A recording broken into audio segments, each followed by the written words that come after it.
The spoonful of cereal was halfway to my mouth when the door burst open. My mother's face drained of color. "What did you do?" she whispered, her voice trembling. "Nothing," I said, my own hands shaking.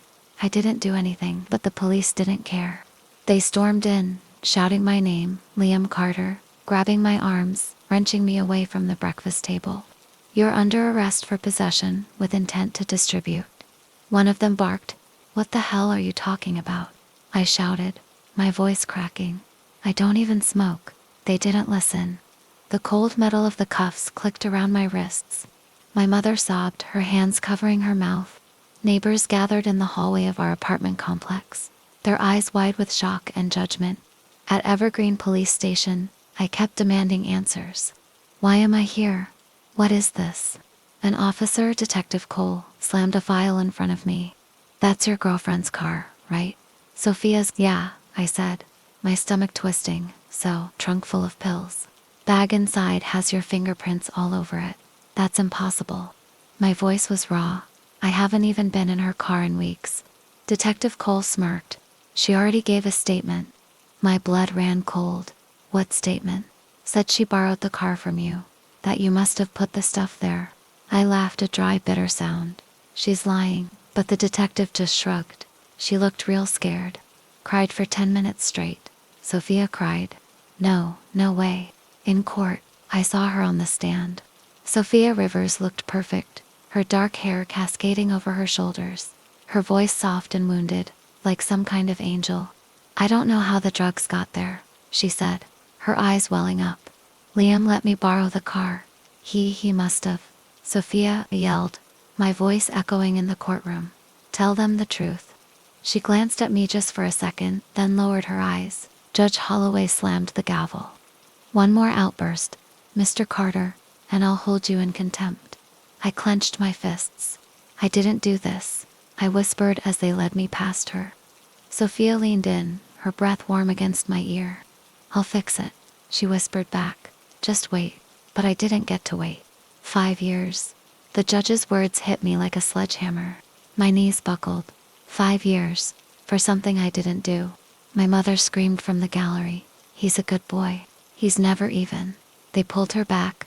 "Sophia," I shouted one last time as they dragged me away. But she was already gone. "You writing her again?" Jace, my cellmate, asked, watching me fold the letter. "Yeah," I said, sealing the envelope. "She has to reply eventually." Jace snorted, tossing a rubber ball against the wall. "She won't. No. She's just scared. Guilty, maybe. Man, she's gone." I ignored him. "She said she'd fix it." Jace chuckled darkly. "You really believe that? She loved me. Then why ain't she here?" I didn't answer. I handed the letter to the guard. "Sophia Rivers, same address." "That's like the 10th this month," the guard said, sighing. "I know." Back in my bunk, I stared at the ceiling. She write back, but she didn't. Days turned 2 weeks. I checked mail call like a ritual. "Nothing for you, Carter," the officer would say. Empty hands, empty heart. I asked my mom about Sophia during our calls. "She doesn't return my texts," Mom admitted once. "She's probably busy," I lied. "She blocked me, Liam." My grip on the phone tightened. "What?" I tried reaching out. Her numbers changed. "Socials are wiped. She wouldn't block you, but she had." 3 months in, I got a letter, but not from Sophia. It was from my lawyer. I tried contacting Sophia for testimony. No response. I crumpled the paper. "Who's it from?" Jace asked. "Not her." "You ever think maybe this is your life now?" I stood up, my pulse roaring. "Shut up." "I'm just saying," I said, "shut up." That night, I cried silently into my pillow, fists clenched, chest burning. 6 months in, I stopped writing. "What? Giving up?" Jace asked. "I'm done begging." "Good," he smirked. "Now you know." "Know what?" "She used you." "No," I said, my voice hollow. "She loved me." Jace leaned back. "Love don't frame you for a felony." Then came the call that broke me completely. It wasn't my mom. It was Cedar Ridge Hospital. "She's not doing well," the nurse said softly. "Stage 4. She didn't want to worry you." My knees gave out. Why didn't she tell me? The nurse hesitated. She said Sophia handled communication. My blood turned to ice. What? Sophia blocked us from contacting you directly. Said it was for your mental health. I hung up, my hands shaking. Jay stared. What happened? She kept me from my mom. Now I believed him. 5 years later, I walked out of prison a different man.